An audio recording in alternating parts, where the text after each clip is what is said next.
Kathleen Kennedy's contract has extended for 3 years with Star Wars. Is this good news? Is this bad news? Is this news? Let's talk about it.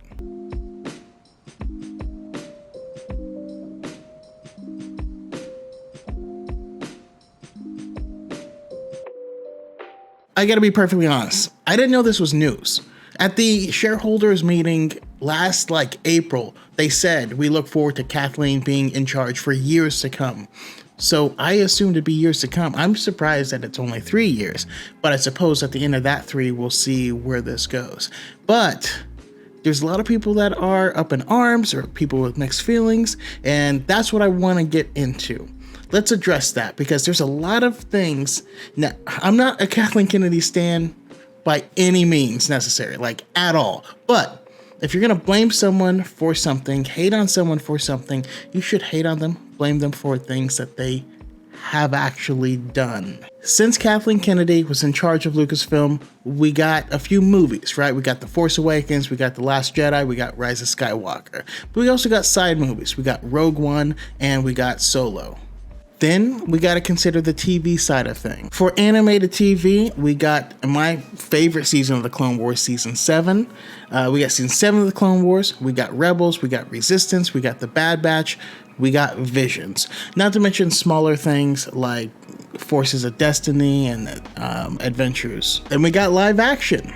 Mostly just The Mandalorian so far, but we have Book of Boba Fett that's on the horizon, Obi-Wan Kenobi and Andor, which is finished filming, Ahsoka, The Acolyte, Lando, a lot of things still on the table and coming. Now, when it comes to being apprehensive about her continuing her tenure, a lot of people are really focusing on their dislike of maybe the sequel trilogy, and that's okay, and that's very valid, right? I'm not trying to tear anyone down here, but consider the larger picture. If you look at all of these projects, how many of them have you enjoyed or not enjoyed, that was a hit or not was a hit, or more importantly, was successful at what it intended to do?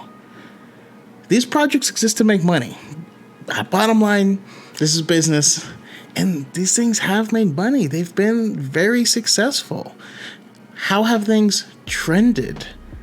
Have things been getting better or worse? And if they are getting better, would you want to interrupt that trend? That's another great thing to consider. Things aren't all sunshine and rainbows, though. We also have to consider things like the fan disappointment with nothing really coming out of Disney Day but a year-old promotion for Obi-Wan.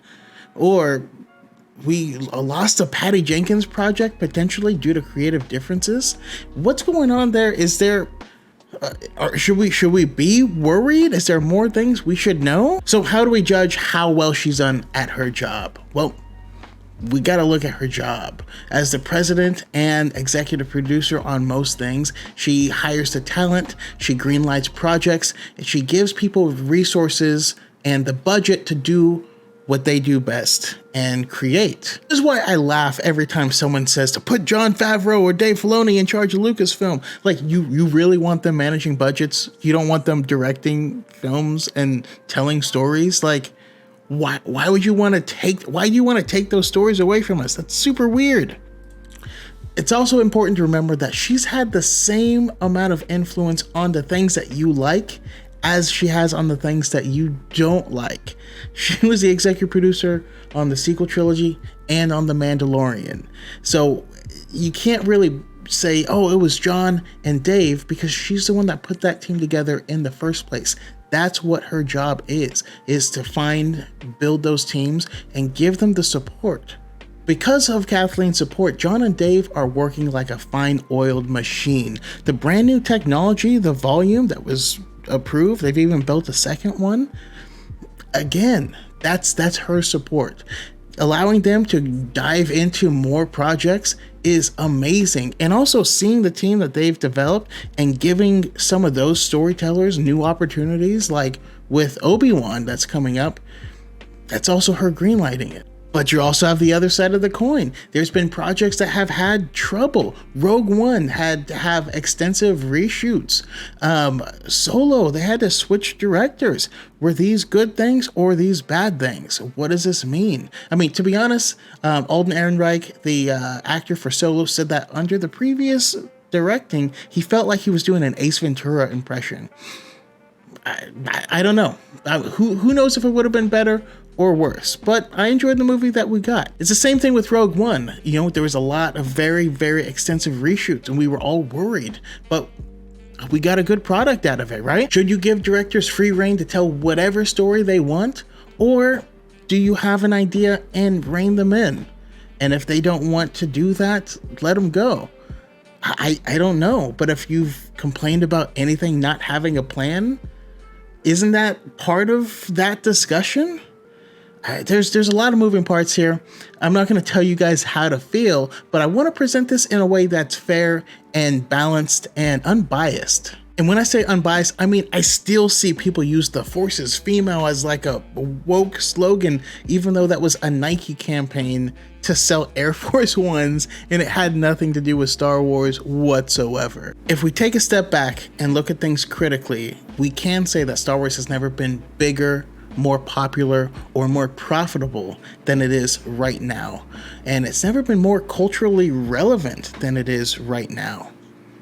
It's also never been as divisive as it is right now. Actually, no, that's not true. It was actually worse during the prequels. All of the same discussions I've had about the sequels, I had them pretty much word for word about the prequels, but worse. Or maybe I'm just better. I don't know. All I'm asking is for all of us to take a step back, take the 30,000 foot view, forget any clickbait or anything that you've seen, and ask yourself, in the grand scheme of things, there is good and there is bad. Is there more good than there is bad? Does that good outweigh the bad? And are we trending towards good and getting better or not? Because that's really what we're signing up for. If there's a 3-year extension, that means that we're going to get 3 years of this same trajectory. So is the trajectory good right now? That's really the biggest question. And also, do you want to gamble on a brand new trajectory? I don't know. All we know is she's been expended for 3 years, and I'm along for the ride. I've been getting a lot of stuff. I love the High Republic, and I'm happy. I'm happy right now, but we'll see. Only time will tell. I'm excited for Book of Boba Fett, and we'll see what pops off there. But as always, if you enjoyed this, please like, subscribe. I even have a member option. I'm going to be doing some cool like tabletop stuff, and yeah, join us for the journey. But yeah, thank you for joining, and may the Force be with you always.